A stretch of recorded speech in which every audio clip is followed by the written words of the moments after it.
Baik, sebulan belakangan kita melihat pertempuran di Ukraina, di mana Rusia menyerang Ukraina yang negaranya jauh lebih kecil, negara lepasan Rusia juga dulunya, dan ternyata hampir sebulan Rusia tidak bisa menguasai Ukraina.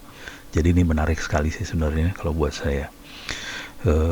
Dari sisi teknologi ya, bukan dari sisi politik sih. Dari sisi teknologi, Rusia punya pasukan yang besar sekali, tanknya ribuan barangkali, armor vehicle-nya juga ribuan, tentaranya ratusan ribu, bisa ditahan oleh Ukraina yang pada saat ini barangkali TNI AU-nya, angkatan udaranya sudah dilumpuhkan, tapi mereka bisa mengalahkan.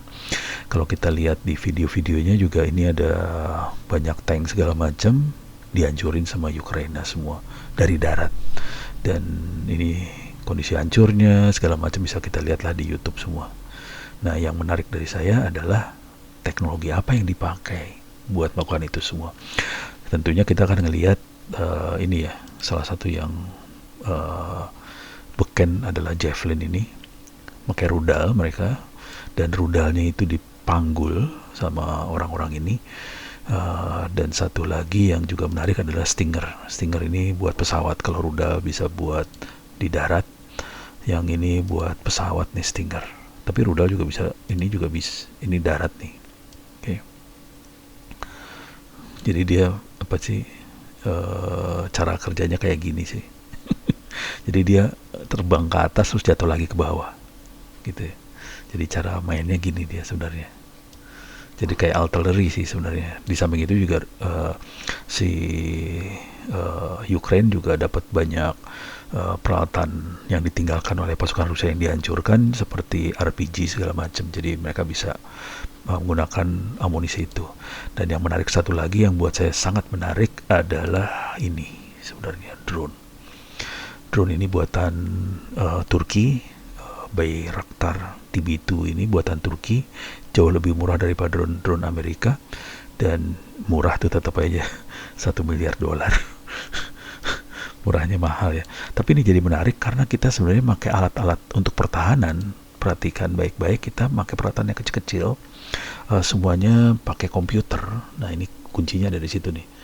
Peralatan kecil-kecil, komputer kontrol, ini juga kecil, komputer kontrol, ini ada komputernya semua. Jadi tinggal dilepas, nanti misalnya bisa mengarahkan ke sasaran pakai komputer. Yang ini semua dikontrol dari jauh semuanya.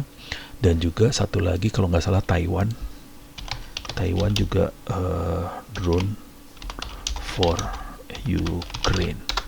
Jadi Taiwan juga mengirimkan drone buat Ukraine. Ini drone-nya buat mengarahkan pasukan artileri segala macam. Jadi yang menarik di sini, kemenangan sebuah negara kecil itu bisa dilakukan ke penyerang yang besar jika kita menggunakan teknologi-teknologi seperti ini. Nah, ini jadi menarik. Indonesia tidak mungkin punya satuan alutsista seperti Rusia atau Amerika yang besar. Tapi untuk mempertahankan diri, kita bisa pakai peralatan yang seperti ini semua nih. Oke.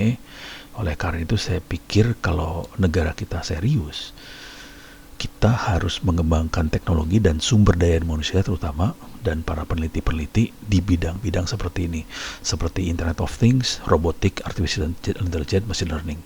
Dan ini kayak ini kan mereka juga melakukan deep learning untuk menganalisa sasaran, dan ini perlu banget. Dan ini kita tidak akan transparan ke negara lain sebagai suatu threat, suatu ancaman. Kita tidak akan mengancam Malaysia, Singapura, Australia dan sebagainya, karena ini bukan ancaman. Ini buat teknologi untuk pertahanan, untuk bertahan. Jadi buat mereka juga kita oke ngembangin seperti ini. Dan yang menarik, kalau kita bisa mengembangkan seperti ini, kita bisa ekspor teknologinya ke negara lain yang membutuhkan. Ya kayak ini Taiwan, dia kategorinya ekspor teknologi sih sebenarnya. Ini kayak ini Turki, ini ekspor teknologi. Akibatnya apa yang terjadi? Kita bisa jadi devisa negara sih sebenarnya, gitu. Ya pikiran ini aja sih. Mudah-mudahan teman-teman bisa terbayang maksud saya. Jadi dalam mengembangkan teknologi pertahanan, kita tidak harus fokus pada teknologi untuk melakukan serangan, tapi justru teknologi-teknologi seperti ini. Walaupun si Bayraktar TB2 ini bisa dipakai nyerang ya, karena dipasangin misail di sini, jadi bisa buat nyerang sih sebenarnya. Cuman kalau yang ini jelas bukan nyerang kalau ini buat mengarahkan artillery dan sebagainya, gitu. Oke, Ups, ini ada. Myanmar drone war. Sekarang perangnya udah pakai drone sih. Ini nih, selalu baliknya ke Turki. Jadi drone yang laku Turki malahan, bukan Amerika. Demikian, mudah-mudahan bisa memberikan sedikit wawasan lah dari perang Ukraine lawan Rusia. Teknologi seperti apa yang perlu kita adopsi di Indonesia untuk pertahanan.